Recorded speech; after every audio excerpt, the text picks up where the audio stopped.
Welcome back to Uthanak Legion, a division of the Kolat Information Network. Today we're going to go over the new cards and the reprints um, from the Dwarven demo deck that was released by Kingswood Games.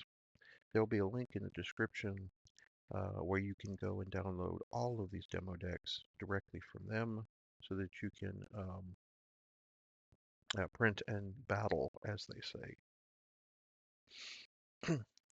So the first one I'm going to start with here is, I'm going to zoom in just a touch more, Gorthos Shadow's Axe.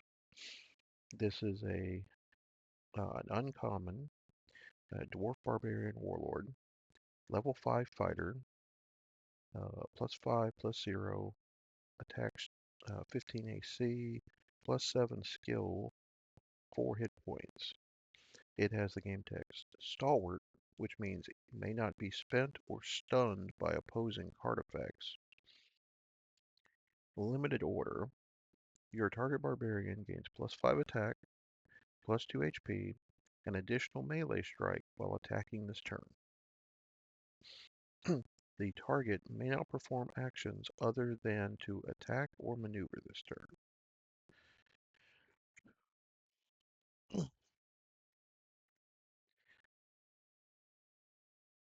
So, first of all, let's go over Stalwart. I actually like as a keyword that means this. I know particularly rogues and wizards like to do effects like this, and there may be some clerics. Trying to review all the card pool is for ancients is daunting. But I do like that they have shortened this. So as far as the order, um, I like that there's a barbarian sub theme. I like that this type of effect exists. Um, +5 attack is a lot. +2 HP is enormous, even if just for a turn. Um, and an additional melee strike. Um, not being able to perform actions other than attack or maneuver may end up being a detriment, but also understandable. Berserker Rage typically slows the ability to do anything other than move up and start swinging. Um, I know my experience with L5R, Crab Clan, there were a lot of there were certainly a lot of effects that said, "Hey, you're I'm either delaying my death or negating your action that's hitting me because I'm in Berserker's Rage mode. Don't come at me, bro." Um, it's a I like that this is a nice build around Uncommon Warlord. It's very cool. Um, I, I don't have a ton of experience playing dwarves in Warlord, but it definitely sounds like this would be a character I'd like to build with, um, just because I happen to like the barbarian trait. So next up is a new character. This is Run's Instigator. Uh, a second level fighter character, Dwarf Barbarian, +2 attack, 14 AC, +4 skill, and 1 HP. Limited order. Target an opposing character within 1 rank. The target performs a melee strike. After the strike, Harun's Instigator performs a melee strike with advantage. Roll 2 dice and use the better result. Um,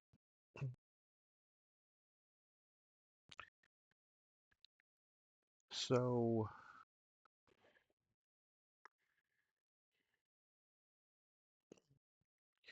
this is very similar to some of the older cards. Let's see.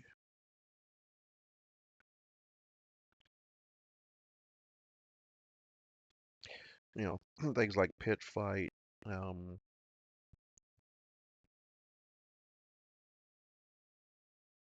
let's say like Dueling Saber is another. Uh, so it's a sort of an additional type of effect. Obviously, you have to survive. This being a level 2 and 14 AC is fairly decent. Um, not sure how many of these effects you want in your deck.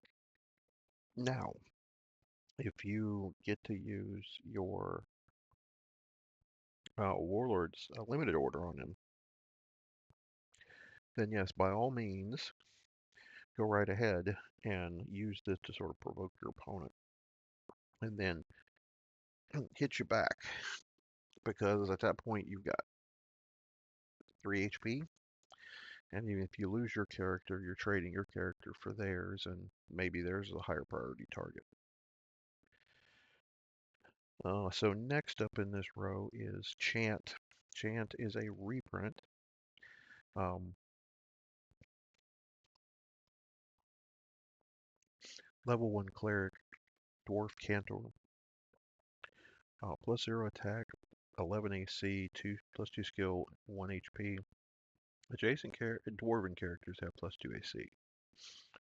So if you have a front rank of all chants, the left and right chant would both be 13 AC. The middle chant will be 15 AC.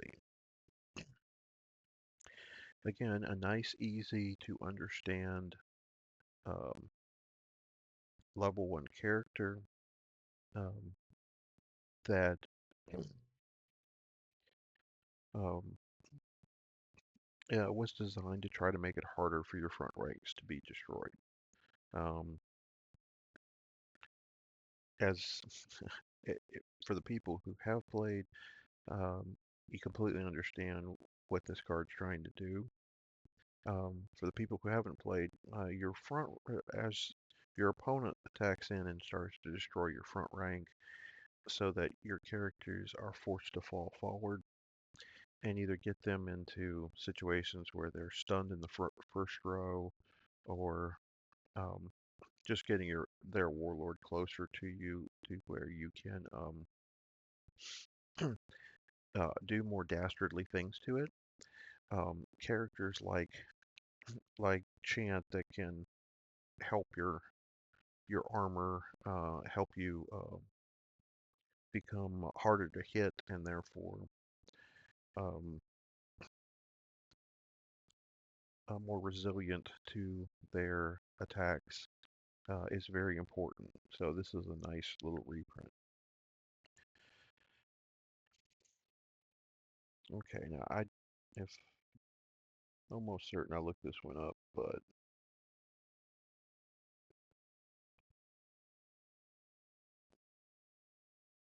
yeah. Okay, so this is a new character, Hazakin of Shadow. So level 3 evil fighter, uh, dwarf barbarian. He has 2+3 uh, melee attacks, a 14 AC, +3 skill, and 2 HP. So he has dual wield, may equip a second weapon instead of a shield. I like them shortening that trait. And he and adjacent characters gain +5 attack while wounded. Um, Very fitting for a barbarian ability. Um,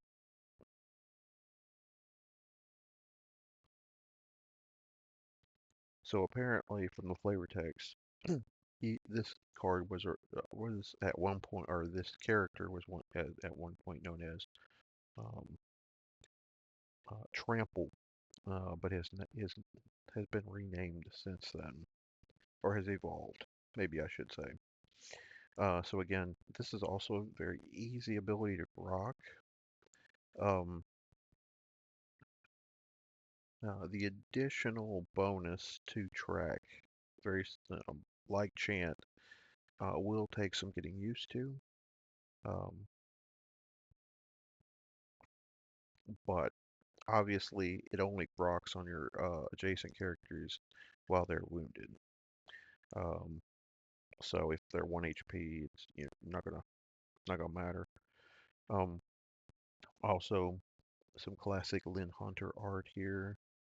Thank you for returning to work on this beautiful game.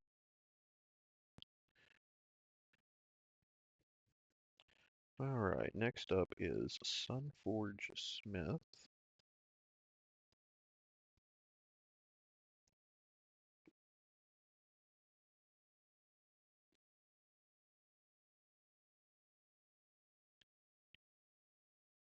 This is also a new card. This one's an uncommon.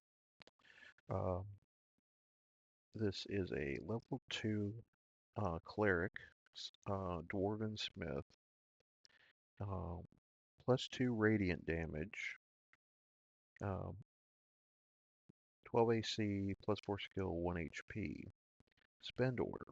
Target your wounded dwarven character. Unstun the target, or the target performs a +2 melee strike. So obvious. The the color of the axe, um, in the upper left-hand corner, they have um, changed the the different damage types. So radiant is, or light damage, which you would think of as uh, um, holy energy, something of that nature. Um, and it'll be visible in the axe portion of their melee attack. Now, I like this ability um, with wounded dwarven characters, where you can unstun them or have them perform melee strike. Now, again, you have to have characters like Hazakian of Shadow on the front rank to be able to um, use the secondary ability. You can use the unstun um, wherever they are in the formation.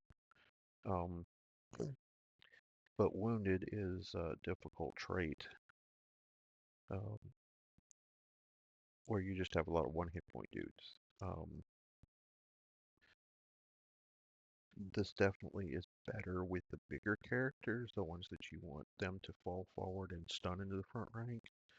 Um, where like a level 3 or a 4 can, or your warlord if you are fighter style, would be very cool to unstun, and it makes your opponent think, do I really want to try to kill this character now? Do I want to take out the one hit point guys? Makes their decisions a little more painful. Valdemar, this is a reprint. It's a level 1 fighter, heroic, +0 melee, 13 AC, 0 uh, +0s to the save roll, 1 HP. Limited react after an adjacent dwarven character equips an item. Ready, Valdemar. Um, this very simple to understand character.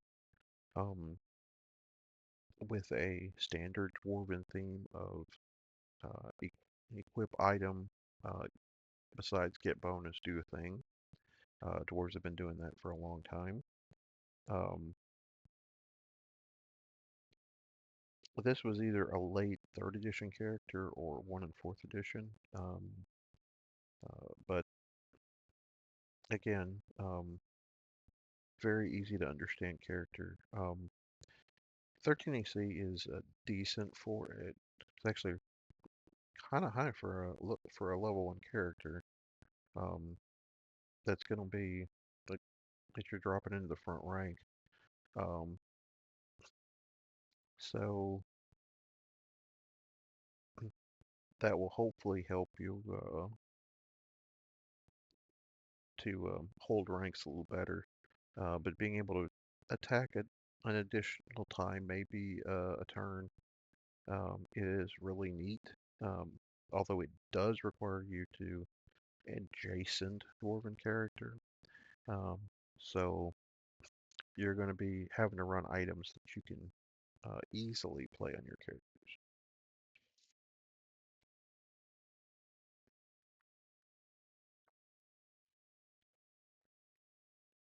All right, now we're up to the actions.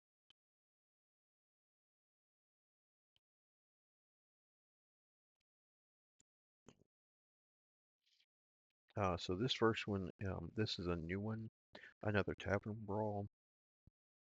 It's a one-cost classless action order. Target opponent chooses a character they control. The chosen character performs a melee strike. After the strike, this character performs a melee strike. Um, so if this works the way it reads, um, it doesn't list where the characters have to be. But my guess is, unless it um, unless it ends up being an additional, uh, um, if you could use it farther away, it would tell you you could use it farther away. Otherwise, it has to adhere to normal melee strike rules, which would be your front rank into your opponent's front rank. Now, excuse me. That being said, if you have a much larger character, maybe you got a larger character in play, um, where you can force one of their ready characters um, to melee strike at one of your bigger characters, and then them miss or do very little damage, where you can swing back into them and just utterly obliterate them, um, would be actually uh, a fine use for this card. Very similar to what we do with dueling sabers and with our new character, the Run Instigator.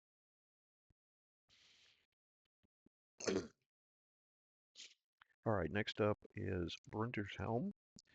So this is a reprint level 5 fighter item helm, +1 to AC, +1 hit point. This has been a standard for a long period of time um, in fighter decks.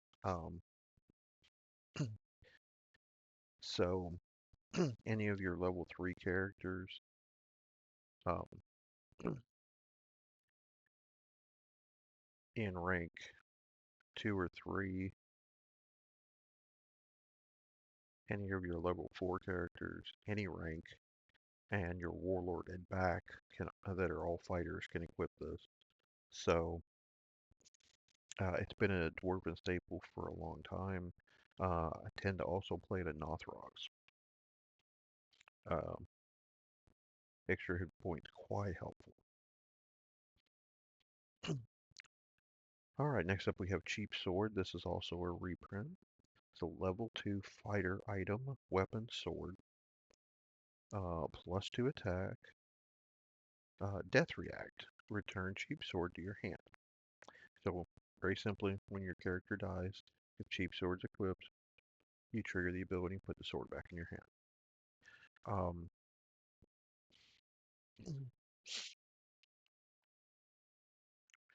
it's being reusable, um, equipable by every fighter character in your deck, means that it is usable. Um, and +2 to your melee attack is pretty strong. Warhorse. Warhorse is also a reprint. Level 4 fighter item steed. So these secondary traits, you can only have um, one subclass of cards. So with the weapon sword, you can only have one weapon, one helm, one armor, one gauntlet, which is your arm pieces, um, boots, um, familiar, steeds. Yeah, I mean, it's very D&D based, so it's fairly easy to understand. So the steed has two abilities: order, spend the warhorse, move forward 1 rank, and order, spend the warhorse, gain +2 attack. Um, so obviously this helps get your higher level characters, higher level fighter characters to the front ranks faster. Um, Once you're in the front rank, then you have the ability to use the warhorse to gain an attack bonus. Um, so it's useful once you get to the front rank, which makes it fairly unique among the different steeds that they have had across the game's history.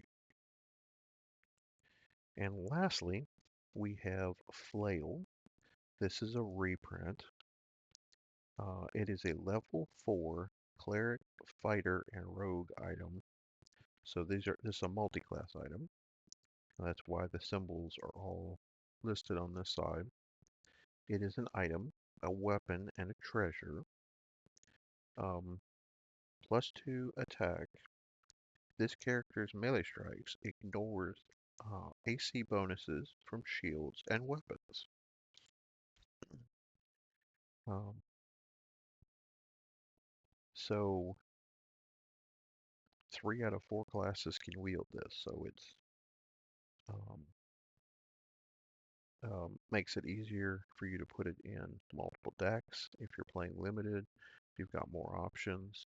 Um, Level 4 item is fairly easy to play because you can play on second rank characters in uh, level 2 characters in rank 2. Um, level 3 characters in any rank, and level 4 and 4 and higher characters without any um, without any even in the front rank. So now so it's a minor bump, yeah, an attack, but being able to ignore AC bonuses from shields and weapons is very good. Now, unfortunately, it does not do it for armor, helms, or other things. So to me, this would be a card that you would put in a deck. Maybe if you're multi-classing it. Um,